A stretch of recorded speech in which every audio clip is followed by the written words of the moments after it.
और पंखा कर रहे थे और गुरुजी राम जी को सिया को भोग लगा रहे थे। इतने में दूर से एक व्यापारी जो अग्रदेव जी का शिष्य था, शिष्य भी कई प्रकार के होते हैं। एक ऐसे भी होते हैं कि चलो गुरु दीक्षा ले ली, बस ठीक है, चलो इस जन्म में कम से कम इतना काम कर लिया, अगले जन्म दूसरा कर लेंगे, अगले जन्म तीसरा कर लेंगे, फिर जन्मों जन्मों का चक्कर होता है। और कईयों को इसी जन्म करना होता है, अपना अपना हिसाब होता है। जिंदगी सबकी अपनी अपनी होती है, इसमें कोई किसी को मजबूर तो कर नहीं सकता। गुरु तो ये विचार बना के बैठते हैं कि जो मिला है वो इसी बार ही पार हो जाए, लेकिन सामने वाले नहीं विचार नहीं किया तो क्या हम और तुम तब नहीं थे जब कृष्ण अवतार हुआ? क्या हम और तुम तब नहीं थे जब राम अवतार हुआ? कोई संत कोई भगवंत हमें तार नहीं सकता जब तक हम ना चाहें। और हमारा तो जवाब यही है, मैं की करा फिर मेरे को नहीं होता, तो चलो नहीं होता तो फिर नहीं होता, इसमें क्या कर सकते? जितना चल ली उतना ठीक है, फिर अगले जन्म थोड़ा और चल लेना, अगले जन्म थोड़ा और चल लेना, फिर अगले जन्म पता नहीं क्या मौका बने क्या ना बने, वो फिर देखा जाएगा। कुछ इसी जन्म देख लेते हैं, लगन हरि से लगा बैठे, जो होगा देखा जाएगा। और कुछ अगले जन्म के लिए रख लेते हैं कि चलो देख लेंगे देख लेंगे देख लेंगे। तुमने कौन से जन्म में देखना, तुम विचार करो। तो वो जो दूर वाला शिष्य था, उसका जहाज डूबने को आया, तो अब किसको पुकारेगा? गुरु जी को पुकारेगा, हे गुरुदेव रक्षा करो रक्षा करो। और जब वो वहां से पुकारा मीलों दूर से, ध्यान देना दोनों शिष्य, ये नाबाजी जो पंखा करे ये भी शिष्य है, और जो नौका में अपने जहाज को डूबने के लिए डर रहा है, मर रहा है, पुकार रहा है, वो भी शिष्य है। वो शिष्य ऐसा है कि आप तो मरेगा, हम तो डूबेंगे सनम, तुमको भी ले डूबेंगे। अपने जहाज के बचाने के चक्कर में जब गुरु जी को पुकारा, तो गुरु जी का जो चिंतन था राम चरणों में टिका हुआ, वो चिंतन उनका हिल गया।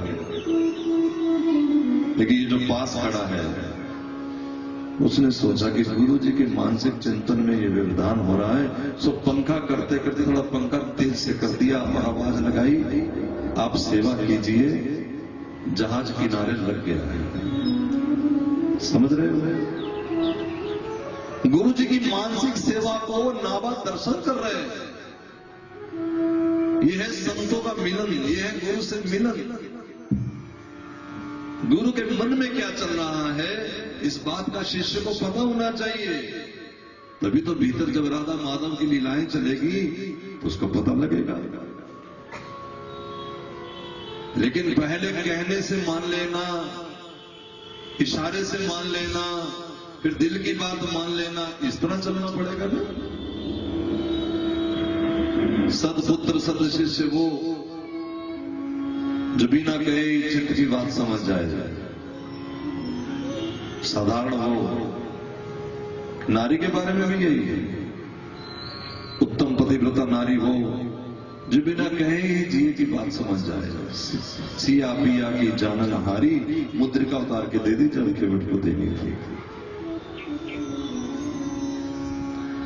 मध्यम वो होता है जो कहने से मान लेते हैं, लेकिन महाराज वो सचमुच अपना पाप ही होता है जो कहने से भी नहीं मानते, बल्कि आगे से बहस करते हैं। गुरु जी तो इस बात को सह जाएंगे, वो तो ये मानेंगे क्या कि मेरे ही कर्मों का फल है। वो तो इस तरह कहते हुए अपना निपटारा करते चले जाएंगे, अपने चित्त को समझाते चले जाएंगे।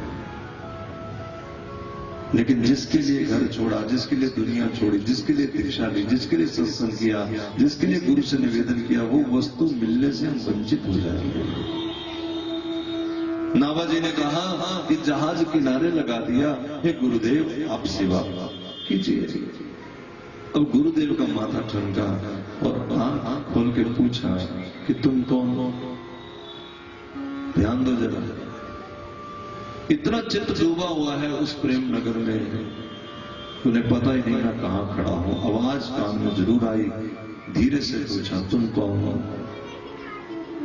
आगे से उत्तर दिया कि जिसको तुमने संतों के प्रसादी से पाला है, शीत प्रसादी से, आपका सेवक नाभा। ये दरअसल अगर देव जी को एक हो गए, जो मेरे भीतर की बात जान गया है, जो मुझे समझ गया है, अब इसमें मुझमें क्या अंतर रह गया है? भक्ति भगत भगवंत गुरु चतुर नाम बपू एक, चार, तो एक ही तो हो गए गुरु चेला। उसके अंदर चल रहा है जो, उसे बाहर दिख रहा है। तुम भक्तों की कथा लिखो। नाभा जी ने कहा कि गुरु जी अगर राम कृष्ण का चरित्र कहोगे तो मैं लिखूंगा, लेकिन भक्तों की गांठ बड़ी महाराज मुश्किल, जिसे भगवान के सिवा कोई नहीं समझ सकता। लोग कहते हैं गुरु को नाम जानकर, जिस दिन संत को समझ आओगे, समझ लेना कि तुम संत हो गए। या यूं कह लो कि संत हुए बिना संत को नहीं समझ सकते। तुम्हारी भाषा में भी बाप बने बिना बाप का दर्द नहीं समझ सकते, संत बने बिना संत को कैसे समझ सकते? आज्ञा करी तो नाभा जी ने कहा कि प्रभु ये बड़ा मुश्किल होगा। अगर देव जी ने कहा कि जिसने तेरे को मेरे मन की चीज दिखाई है, चिंता न कर, वही तेरे से लिख पाएंगे। और महाराज ऐसा संतों का कहना है प्रियदास जी का कि नाभा जी के सामने हर भक्त ने प्रकट होकर के अपनी लीला का बखान किया है। ऐसे ऐसे मुझे भगवान मिले, ऐसे ऐसे मेरे साथ बात हुई।